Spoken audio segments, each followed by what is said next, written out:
Imagine taking your generosity to the next level, impacting more lives and leaving a godly legacy for generations to come. Get ideas and strategies to do just that when you listen to these personal stories from high-level kingdom champions. The Kingdom Investor Podcast showcases business leaders who have moved from success to significance, sharing how they use worldly wealth for kingdom impact. Discover how they grew in generosity, impacted more lives, and built godly legacies. You'll find motivation, inspiration, and practical steps to grow as a kingdom investor.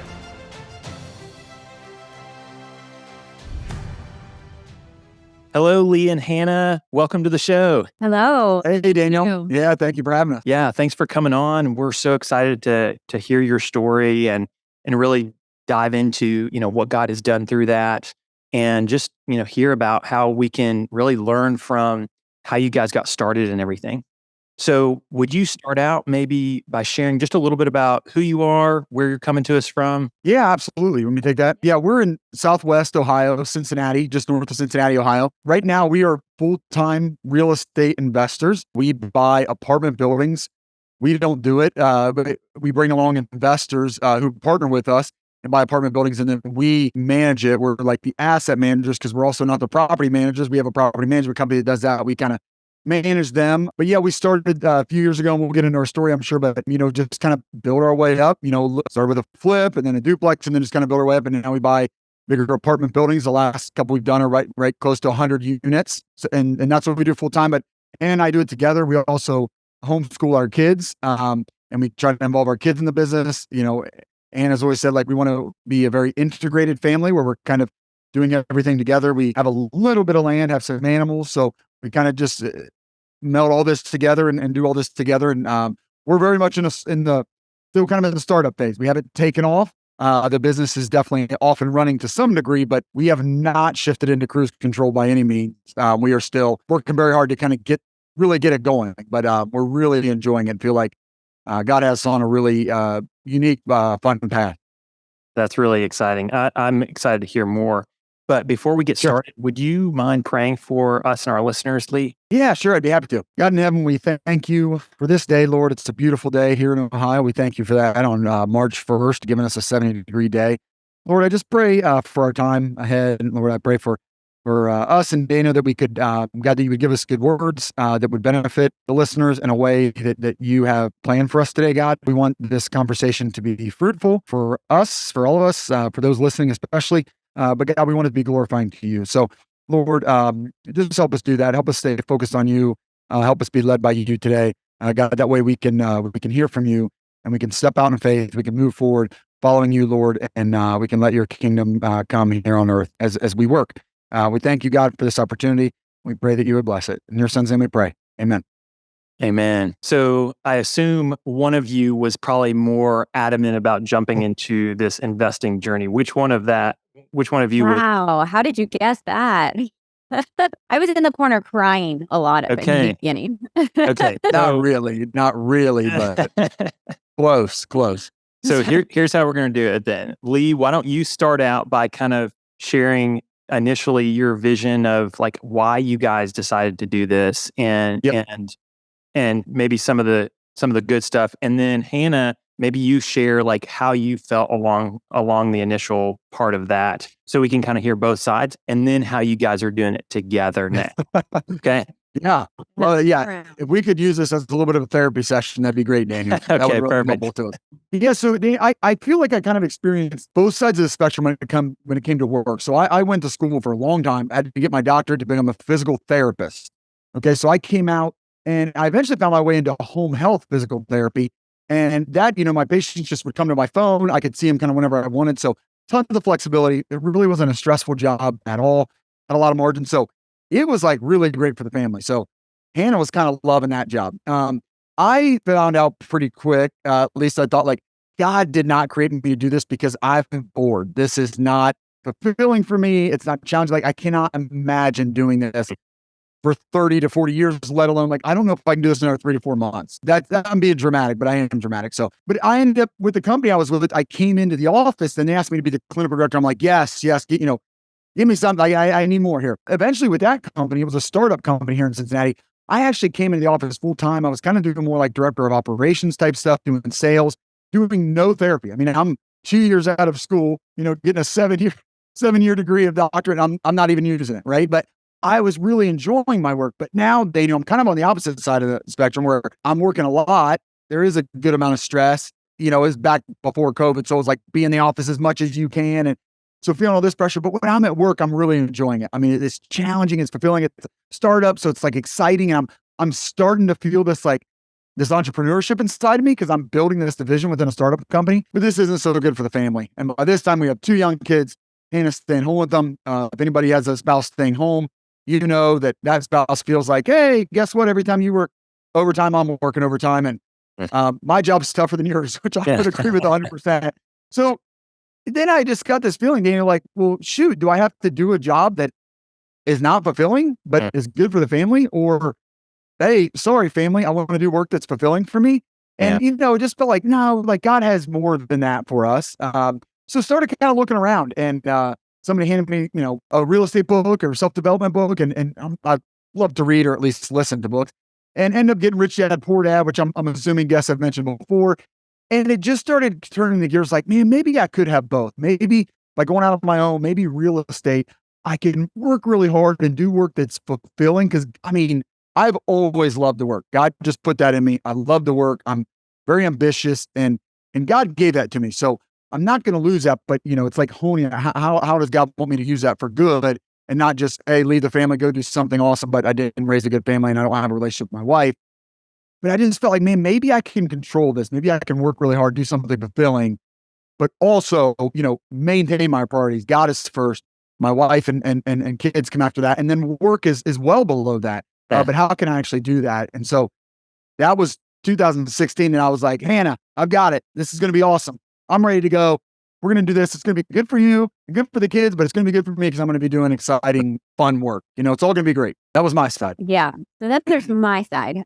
So yeah, it was about 5 years ago and Lee kind of comes to me like, hey, I'm thinking about being a PT and I want to buy this wretched house and flip it and go into real estate full time. And I was just in shock because I'm very risk adverse. I'm very, let's just keep it simple. Let's keep it easy. I like the W-2. I like the security of it. I like understanding how much money is coming in every month. So, and at that time, I was just raising little people. I mean, that was kind of what my priority was at the time. So I didn't even have time to dream necessarily with him. But so I kind of, for me, nature and nurture both are kind of on my side here because I wasn't raised in a home that did any kind of investing or entrepreneurship, nothing like that. And then also because I'm so risk adverse. So our story has been since him quitting and since we have kind of delved into this, it's been a lot of him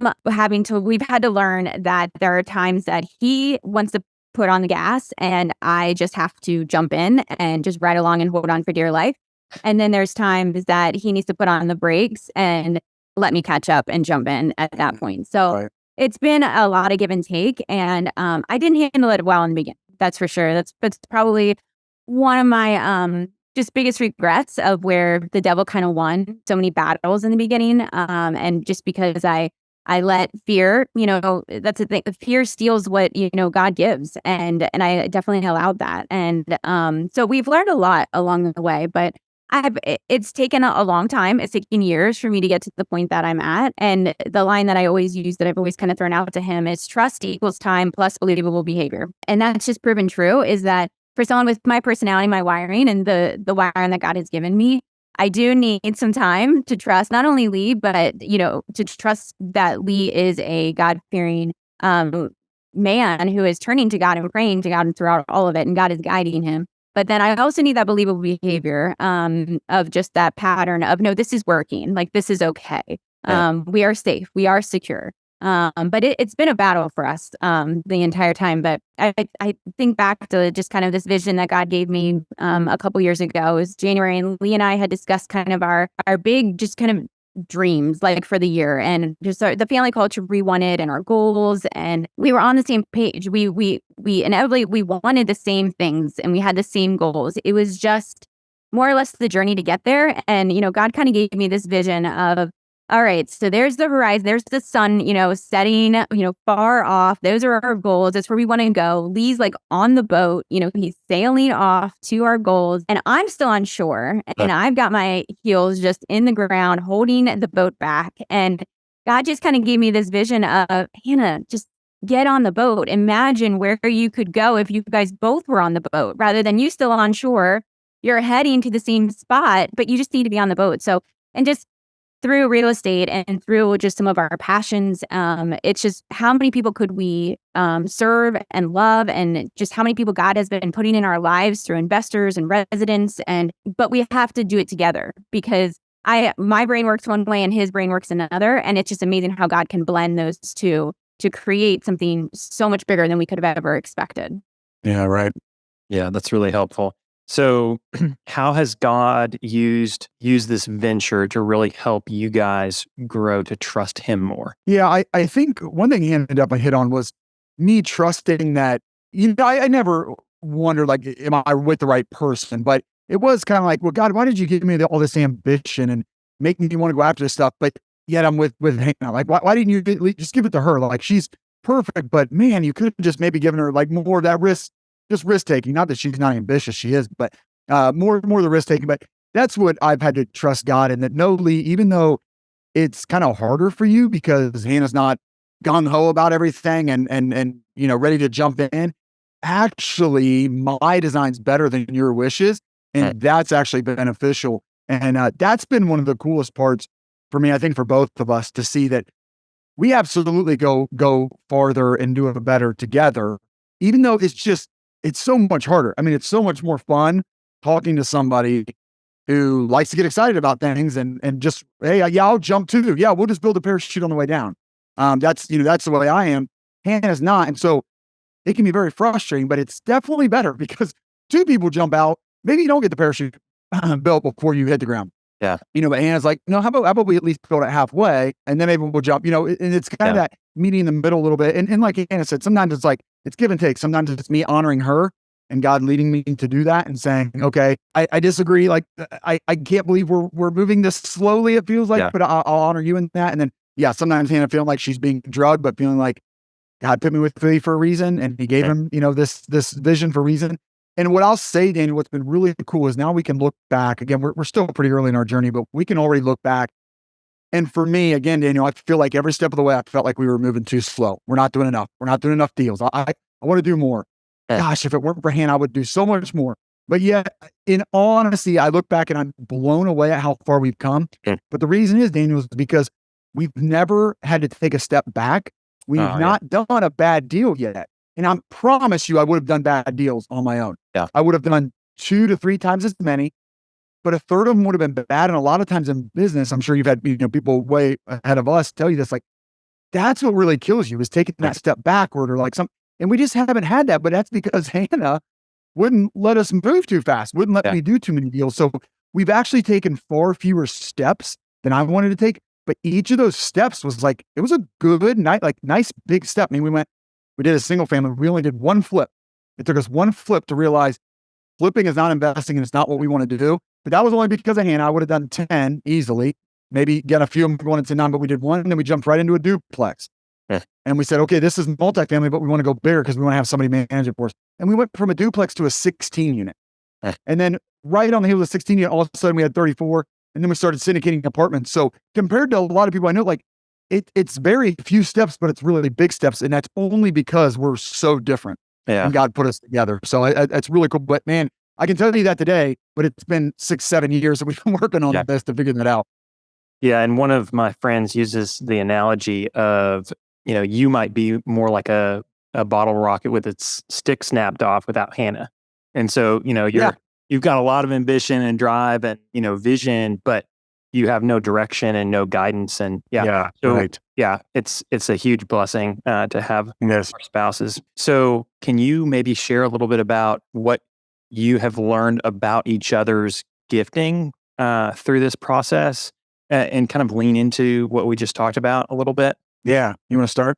It is an experience to see your spouse truly thrive in what they're doing. And for majority of our marriage, the first, however many years, I didn't see this side of Lee. And it wasn't now that I'm in hindsight that I can see that, but now that I see him doing the things that he's doing, and I see like not only how he is using Lee right now for big things, but how he is going to use Lee for so much even bigger things in the future, because Lee just has a motor unlike anybody else. And it's just a go, and it's on at all times, and he's a numbers guy. And these are all things that you didn't see as him being a PT. And he was a fantastic, physical therapist, but he just wasn't thriving in it. And so it really is a beautiful thing as a spouse to be able to see that. Yeah. Well, yeah, I would say what I learned about Hannah, one thing just in learning about her and learning about myself too, like, Daniel, sometimes people that are kind of like driven or like, are just, I'm like a glass half full person. And I just thought that was a choice of mine. Like, anybody can be a glass half full person. You just have to want to do that. Right. Like, that's unfortunately how people like me think. And, as Hannah and I have reflected and read scripture and read some other books that, are helpful in marriage, you realize, no, God wires people differently. And some people are wired to think the glass is half full, and that's me. And some people are wired to think the glass is half empty. So that was kind of a first step to say, Hannah is not choosing to be risk adverse. Like, it's not just that. I mean, you said it's nature and nurture, but like, it's definitely nature. Like, God created her to be like that. And yeah, as I was just building that out, I've seen the benefit of that, even though, again, it is still very frustrating for me, because when I bring the next deal to Hannah and I'm ready to rock and roll, it's going to be frustrating that she's not as ready to rock and roll as I am. But I just have to keep reminding myself and look back now, again, like you said, hindsight's easier now, but I started seeing this over and over again where God would show me, yeah, but Lee, like, do you realize how many missteps you would have had without Hannah? I mean, that glass half empty, a lot of times the glass really was half empty. Maybe it was even less than that. And Hannah's the one that saw that, not me. Because I'm blind to that. I see it always working out. And so that's where it's really been beneficial. And I can see that for sure. Yeah, I look, it has the ability to kind of bring the potential of what it could be like. And I feel like the majority of my life, I've lived falling short of what my like full potential is that God would have for me, because of fear of failure and fear of just looking stupid, or, all the above. And, even the story that comes to mind is the disciples in the storm, and how Peter gets out of the boat, and he had the faith to get out of the boat. And so Peter was able to experience God and walk on top of his circumstances, and where no one else in that boat got that opportunity. And yes, there are bumps in the road, and yes, you are going to fall into the water at times, and so I've had to learn a lot about Lee's view of failure too, in order to teach me about how failure is not the worst thing, but it's an opportunity for God's, power to, grow perfect, in our weakness. So Good. Yeah, that's good. Can you share a little bit about Threefold and what the name means and things like that? Yeah, you want to take that one? Okay. Yeah. So just from the book of Ecclesiastes, the threefold, one man can fall, two might be able to stand against it, but a threefold cord is not easily broken. And so we actually had a friend from church help us out with that too. It was kind of fun. But what we ended up deciding, Dana, was like, we always wanted God to be a part of our business. And not that everybody has to do this, but we just really felt like God was calling us to put that at the forefront and really let that be known and kind of be out in front with that. And, so I think there's different ways to do that. But I think, for us, we felt like we want that in our name. We want that to kind of set it off from the beginning. And people, even non-Christians go, I think that's probably from the Bible, right? They're just this thing. And the threefold, just kind of felt like, oh yeah, and that, that kind of works. And for us, like I said, Hannah and I, we don't have the money to go buy apartment buildings. We partner with investors to do that. And so it's really kind of us and our investors. And then that third cord, that third strand of the cord or whatever, that's God. And so we wanted that to be right out in front. We can think of other relationships like it's us and it's our property manager, but then again, it's God. And so for us, we want him to lead our business. We want that to be out in front, and we want to build a business that glorifies him ultimately. It's not, a financial thing or a numbers thing. It's like, this is just our way. Again, feel like God gifted us and put us together and whatever and gave us this vision. And it's just the way he's decided for us to glorify him and build this thing. So that's why we wanted to name it something like Threefold. That's how we came up with that. Yeah. And can you recap your journey in what deals you did and kind of how that grew? Yeah, sure. So 2016 is when I left. The end of 2016, I left that corporate job. I did forget to mention things. I might leave some of these details out because I forget, but I took about a 30% pay cut. So going back to Hannah, maybe not being so excited, that's an important part because we took a jump, we took a risk. So that was in 2016 that I did that. And then in 2017, we flipped our first house. That was a pretty bad experience. We did okay, but it was rough. Again, it was not the dream I sold Hannah on of passive investing and all those type of things. And then the next year in 2018, we got a duplex, basically flipped out. We owned it less than a year, but we had it rented for a little bit. So kind of experienced having renters or having residents in our property. And then the next year, 2019, we bought a 16 unit, an 8 unit, and a 10 unit, kind of back to back that fall. Owned those for a full year, turned those around. The market went straight up. I mean, we just were blessed by the market.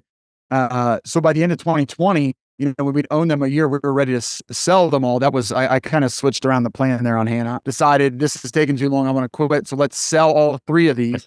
And so it was at the end of 2020 that I quit being a PT. And Hannah had actually already quit being a nurse. COVID kind of helped us in that, but also that was the year we decided to homeschool. So a few things falling into place, but 2020 was a big year for everybody. It was a really big year for the Yoders. We both quit our jobs, decided to homeschool, and then, went through COVID like everybody else, but we sold those 3. So then we were back to 0 units, by going towards 0 units at the end of 2020. And then 2021 is when we started syndicating, which just means we brought in a lot more investors and buying bigger properties. So in 2021, we got a 45 unit, a 47 unit, then a 96 unit. And then last year, we were just able to do 1. We got a 95 unit before interest rates shot up and kind of made it pretty difficult. So today we sit at 4 apartments in Dayton and Cincinnati, Ohio, and 283 units. Wonderful. And what was your best and worst deal? Oh, Maybe starting with your first one. So you probably can the flip. yourselves. yeah. The flip.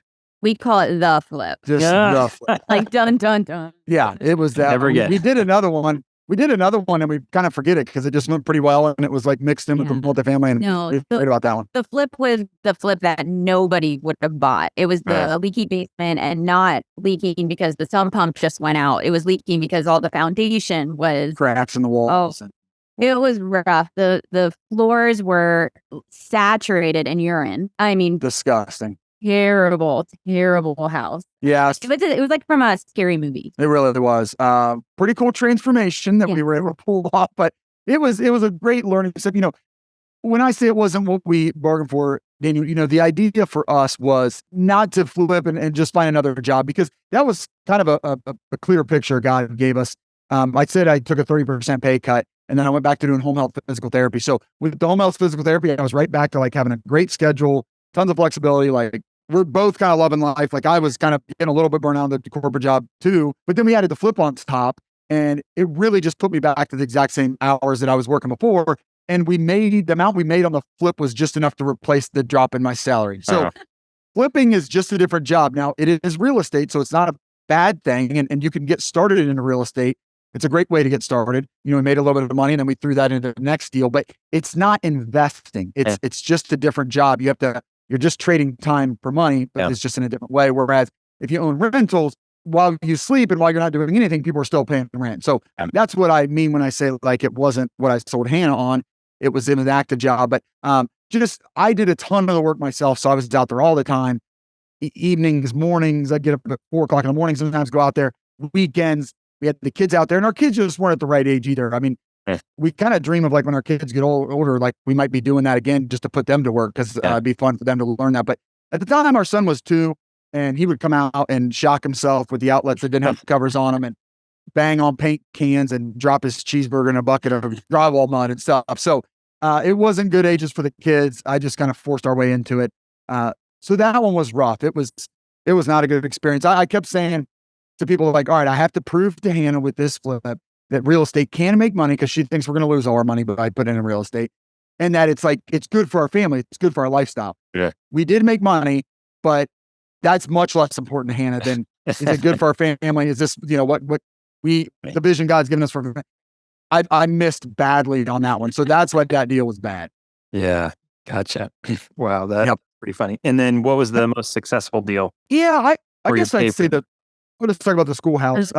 It was, so we did the flip, then we got into a duplex, and then we got a 16 unit. So that 16 unit was such a huge jump. It just felt like so much to us. We couldn't believe that we were going to buy a 16 unit apartment building. It was an old schoolhouse, actually. So it was kind of neat. Someone turned it into a nursing home, then turned it into an apartment building. It was already an apartment building when we bought it, but needed a lot of work. We put a new roof on it, did a bunch of work to it. And what was kind of neat about that one, Daniel, was this was the first time we were taking on an investor. And those investors were actually Hannah's parents, who, if you remember, she said like she grew up doing no investing or knowing no investing, because her parents, like, the type of people have their house paid off and they got a bunch of money sitting in the bank, like not knowing what to do with it because we're not doing anything risky. Yeah. Well, for them to decide, and it was her dad, to decide to invest with me was like just a huge boost of confidence. And I feel like God really led him to do that, because it felt so out of character for him. I mean, Hannah was like shocked that he would do that. Like, Dad, this is a bad idea. I haven't come to trust me yet in this. Like, what are you doing?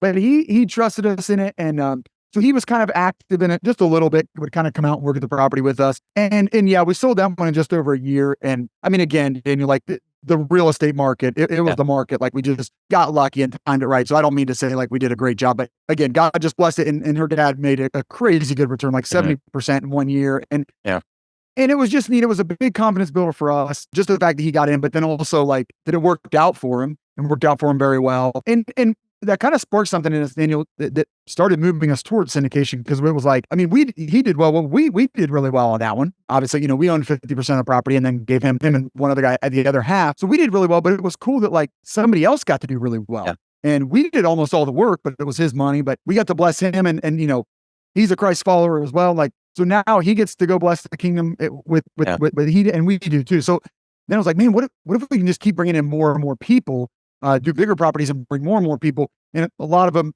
been believers and like, oh my goodness, like that's multiplication, right? That we can go do that. So that was kind of the genesis of that idea of that's going to be cool with syndication.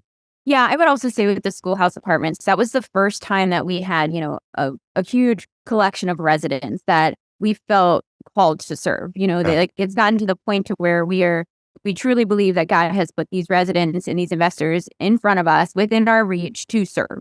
It's just easy to. And so that was the first time I feel like we grew close to the residents. There was a church that also met at this apartment building that we kind of just connected with in different ways, and just the residents in general, just serving them through gifts and just getting to know them. And that was probably the first time. And so every building since then, we make it just a priority that, okay, these aren't just numbers to us. These are people, and these are people that God loves, and we're going to serve them in whatever capacity allows for that year.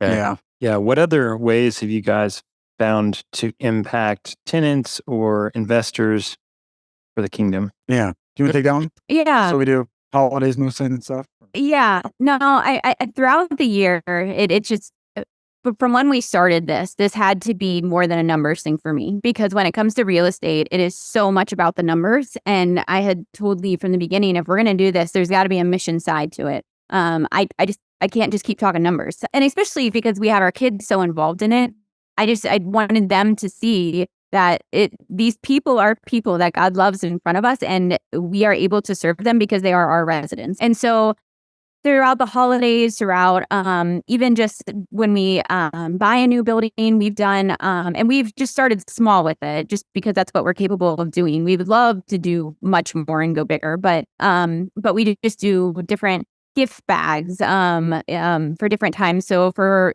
Christmas, we do the hot chocolate and the mints, and with just a note, just letting them know, like with the Bible verse, and just letting them know that the ownership group does see them and love them. And the schoolhouse, we did big popcorn tins, and we had a fire at our one property, and we did a couple of things for that. Yeah. And just every year we just try to dedicate a certain amount of money that goes specifically to serving either one building or whatever we are capable of that year. This past year, we just did a big open house at one of the properties where all the residents could come in, and there was just hot chocolate and cookies and candy and just things to let them know that they're cared for, they're seen, and they're living in a different place. Anyone can go anywhere and get their maintenance calls answered, but to know that the ownership group, not just the property management group, but does love them and see them and want to serve them differently has just, I feel like, is what we've been called to, and it has made an impact for us. And it's definitely changed me, especially because we can get our kids so involved in it too, and they love it too. So it's been great. Yeah, that's good. And then that kind of like leads into kind of your why behind everything. Can you share a little bit more about that? I know you touched on it a little bit, but do you mind sharing a little bit? Yeah. And to be honest with you, Daniel, I think we're still working on that and figuring it out. But from the very beginning, I felt like God, again, brought real estate to mind for me, and gave me this vision. I remember telling Hannah, like, before we started the flip, that, hey, not that we're doing anything like Abraham and Sarah did, but I just have this vision that, like, God called Abraham and Sarah and told them to go, and did not tell them where they were going. But he told them, like, I've got this plan for you, and, like, just go. And that was me trying to tell a risk-averse person, like, hey, I don't know how this is going to go, but God told me just to, I mean, it really felt like the vision he had for us was just go, because she would just ask me, are you sure you know everything? Are you sure you know everything? And I'm like, no, I don't, but I know everything I can without doing it. The rest of it we have to learn. We have to do it to learn. So it felt like early on, God just gave us this vision. And I think as we've gotten more into it again, one big step was like God kind of casting this vision that, hey, there's going to be a lot of other people involved in this too. You're going to syndicate, you're going to bring a lot of investors in. So there's going to be some multiplication that as you guys, as I allow you to steward more and more, I'm also going to give your investors and let them steward more and more. So there's going to be this big impact. And I think so far, Dan, I mean, again, we're nowhere close to it, but there may be a day where, I hope there's a day, and it seems like God maybe has us on this journey, like there's a day where we're deciding what crazy big impact could we have with an organization or something. But for now, I would say the vision God has given us is what Hannah just outlined is, hey, right now you guys have hundreds of people living in buildings that you own and operate with your investors. And there's those people sitting right there. And so how can you guys show them in some small way that God cares about them and that people care about them and God-fearing people care about them? And so I think that's the vision we have for right now is just bringing people together by these apartment buildings. And like I was saying, we've put that right out in front. And, so it's really neat. We have a community of people, we call them the Threefold community, but our community of investors, they're all about that. They love that idea. And so we do a monthly newsletter, and we're telling our investors that what we're doing. And when we've gotten them together, we did an investor appreciation event one time, and they just love that. They love that they're being a part of that. That, hey, Lee, we're gonna allow you and Hannah and your team to steward our money and invest it for us, and we want it to come back with friends, right? We won't want you to make money, but we love that our money is invested in some buildings and with a group that's blessing the residents. Like there's people that have bigger and better apartment syndicators they can invest with, but they've chosen to invest with us because they want to be a part of that. And so for right now, I'd say that's kind of our vision for what God is calling us to.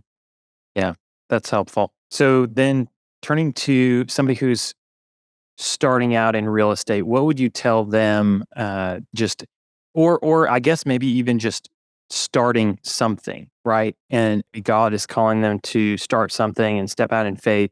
What kind of advice or tips could you give us for that? You want to start that one, or? I guess I would just speak to if you have a spouse that is different and doesn't quite feel the urge or is fighting that calling a little more, is to give them time plus believable behavior.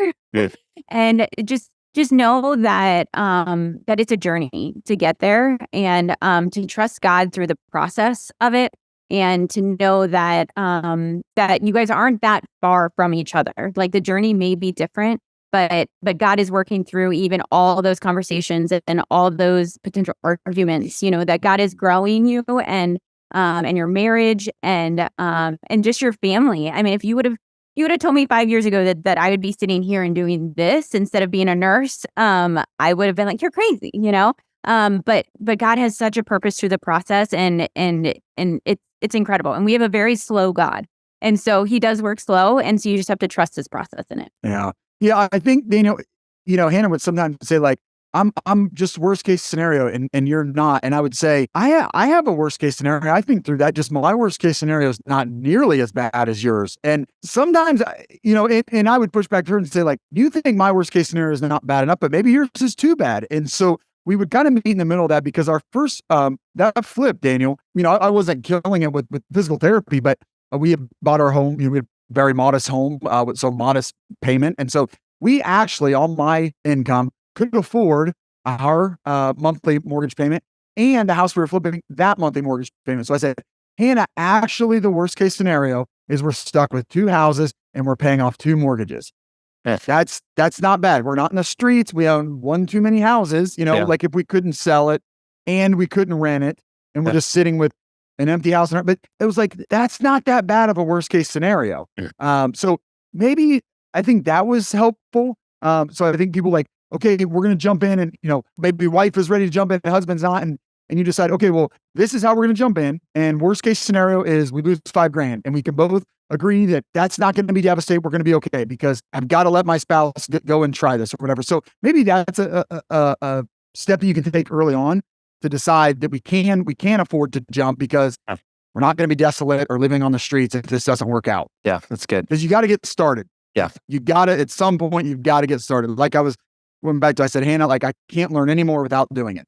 The next step is to do it. You've got to get started. Is there a particular failure in your journey that we can learn from, or that maybe you've learned from? I think what we hit on, like with just me being so frustrated with Hannah and her being so frustrated with me, and then coming to the realization that God created me the way I am and created Hannah. And you don't want to use that as, hey, Hannah, I can't change and you can't, tell me anything because God created me this way. So you don't want to fall into that too much. But, one book that I feel like God used for us was the Enneagram book, The Road Back to You, if you've heard of that. And it's just this idea for us and the people that we've heard talk on it, like God created kind of 9 different types of people. And Hannah and I are 2 numbers that are pretty polar opposite. But what's cool about that, and what we've, said during this is that God had a plan in that, but just realizing the goodness in that, I think, but that caused a lot of pain early on with me being just very frustrated. Honestly, the way I would say it now is me being very frustrated that God created Hannah so different than me, and vice versa. You being frustrated with that too. Yeah. Before we jump into the Mentor Minute to round out the episode, is there anything else that you want to share with our audience? Anything for you? No, what Hannah had said was one thing I think you didn't mention, like when you were casting that vision of the boat leaving and you wrote, one thing God brought to Hannah at the time was like, Hannah, look around already, because she was still resisting. I mean, we were a few years into it and you kind of still felt like you were resisting. And God was like, look at your life. Like, look what I've done, right? Because at that time, neither of us had jobs, but we still owned our home and we're paying, like everything was okay because God had provided for us through real estate and in some pretty incredible ways. We were homeschooling our kids. We had this integrated family. We had some animals here. This little mini farm that we're creating. Like, this was the life Hannah really kind of dreamed of. And it kind of became clear to you that like, it was this journey through real estate that God had us on that did that for us. Like, if I was doing home health physical therapy, could we have had some of that? Yes. But with being entrepreneurs, with doing this together, our life was much more what you wanted. And so I guess that's just an encouragement, Daniel, to say like, we did have to jump and go through some difficult times, but when you on the other side of discomfort, sometimes God has something really cool. And that's not to say, prosperity gospel, like it's going to work out, but that's just an encouragement to, God might be asking you to get uncomfortable, but it might be because he has something pretty cool for you on the other side of it. Yeah, that's good. It's really good. All right. Who is the most influential person that you know, and how have they impacted you? Yeah, I would say, Dana, like for me, just going back to the beginning, because I don't have a great answer for that one. But my dad and my grandpa, like I said, I've just always wanted to work. So I grew up, my grandpa had his own business. I didn't think that much of his time, but he was a logger. So I would go with him and just spent days with him. We'd drive his semi truck down to Indiana, down where you are, over to Michigan, and cut trees all day and load them up and bring them back. And that was pretty impactful for me. He was, because, he was an entrepreneur, the only one I knew, and just had a great time doing it, but worked really hard. And then my dad, I don't know anybody that works as hard as my dad. He just loves to work all the time. I definitely get that from him. So those two guys and God-fearing men while they're at it too, of course, which is important. Yeah, I would have to say my grandpa also. And I really haven't come to realize that except until the last few years when my grandma passed. But the legacy that he has left, I mean, for me growing up, I have never known life without Jesus and without the Bible. And that is because of him and the way that he raised all of his children and then the way that they raised their kids. And it's just been amazing. And then since losing my grandma, just watching the pure joy that and just the supernatural peace that he has and just doing life by himself and just watching him handle that in a way that it's purely the spirit in him has just been a blessing for me as I've gotten older, just to realize that and respect that, and just makes you want to watch him a little bit closer just to see how he does things and learn from him. Yeah. Yep. Yeah, it's good. All right. What book or podcast has changed the course of your life? Yeah, I think we've probably given them away, but yeah, definitely a particular book. But I mean, we were thinking about this, and like for us, the most important book for us is the Bible. But it's just always been a part of our life. So it wasn't that. That changed our lives and set us on a course at a very young age. Since then, and pertaining to the conversation that we've had, Rich Dad Poor Dad did change the trajectory of where we were headed, and I think God used that to awaken something inside me and say, hey, there is a third option between a job that I don't like, but Hannah does, and a job I like, but Hannah does. That it's like there's another way. I've got this for you, and it was Rich Dad Poor Dad that lit that spark for us. Is that? Yeah, mine's 1,000 Gift by Ann Voskamp. Just for being a cup half empty type, just knowing that even in the hard, there is a different way to look at it, and more of a way that God designed us to look at the hard things in life and the trials in life, and how He uses those, and how Thanksgiving is, kind of the the opposite of, or exactly what you need in the midst of anxiety and pain, and yeah, so it was very transforming reading that and kind of realizing, wow, there's another way to do this, and it's better. Yeah. And then, what is the greatest lesson in leadership that you guys have learned? Oh, that one's you. Yeah, well, yeah, that's interesting because Hannah started this idea for us several years back, but to kind of pick a word for the year. And my word for this year is lead. And it's, you pick a word that you need to work on. So I'm working on that. As I mentioned, Daniel, like I'm motivated and just want to go. And so I struggle sometimes to lead because I just expect everybody to have that same motive. Like you just naturally think people are like you, or at least I do. So it is difficult for me. And so Hannah's my best teacher or best student that's teaching me because she works with me now, and I'll hey, okay, I guess I'll set you up to do this. And she's like, yeah, you're being a terrible coach right now. You're not giving me any time. That like, you just tell me one time and you just think I'm going to get it. Like, why, who's going to get it one time? So it's funny when we'll take a weekend away at the beginning of the year and talk through our goals for the year. And she's like, what do you think your word's going to be this year? And I was like, the word God keeps bringing me is lead. And she's like, that's the exact word I had to do this year. And again, for both of us, like, I need to improve at that. So yeah, I guess all of that to say, Dana, that's something I'm working on. I think, I guess if there's anything that I've learned so far, it's kind of what I said, just that God made people so different. So if you want to be a good leader, you better recognize that, because you're going to lead a lot of different people, and they're, a lot different than you are. They're not going to respond the same way you do. So I think understanding that is a start of it, and then leaning into that, and maybe asking people how do you learn best, and how would you like for me to try to lead you? And that's what I'm going to be working on this year, and what I'm trying to do now. So how can listeners reach out to you or get involved with what you guys are doing? Well, yeah, Hannah just redid our website.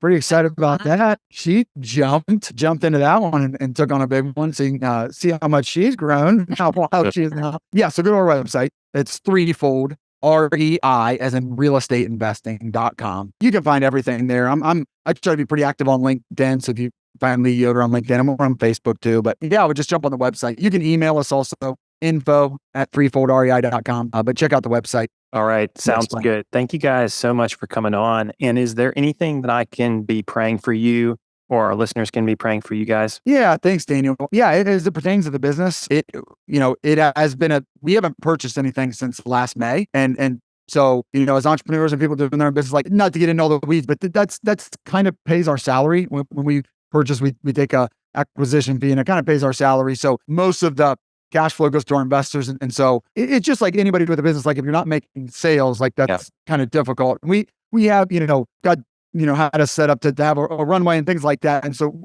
we're fine, but like, it's not a comfortable feeling to see your savings going down. And, when we do put out money sometimes, it just the things that everybody goes through with business, but it makes you question things. And so just trust that, prayer to just continue to trust God that if he has a plan for us. I mean, he's made it abundantly clear to us that this is the path he has us on. Yeah. So we're not questioning that overall, but it is hard to not go, okay, like, but do we need to pivot? Like, do we need to do, and you want to just kind of control it and, okay, well, we need to jump in here and do something because God's not making anything happen. Because it's been, we're coming up on a year now since we purchased anything. And man, what's going to happen with the economy? Like interest rates are so high, it makes stuff hard. And like, I feel like we're headed for a recession. So what's that mean? So yeah, just prayer, Dana, that we continue to trust God because we do think he has us on this path and he's going to do some great things. Like Hannah said, he's slow sometimes. And we just have to trust in that. So we could use some prayers for that for sure. Yeah. Yeah, that's really helpful. And we're having trouble, or I guess we're practicing patience also, trying to figure out when the right time to get back in the market is and everything. Mm-hmm. And so we're right there with you. We understand. Okay. Yeah. So can I pray for you guys? And before we jump off here? That'd be great. Thank you. All right, let's pray. God, I thank you and praise you for Lee and Hannah and all that they're doing in real estate investing and how they are impacting tenants and caring for people and caring for investors. Lord, I pray that you would be with them, be with their business, and that you would help them to glorify you through it, that they would truly trust and rely on you and depend on you. We all depend on you, but sometimes we forget to recognize that. Lord, I pray that you'd be with our listeners and help us to learn and grow from this episode and that we would advance your kingdom. In Christ's name I pray. Amen. Amen. Thank you guys so much Danny, for coming on. And thanks for listening to another episode of the Kingdom Investor Podcast. Have a wonderful day.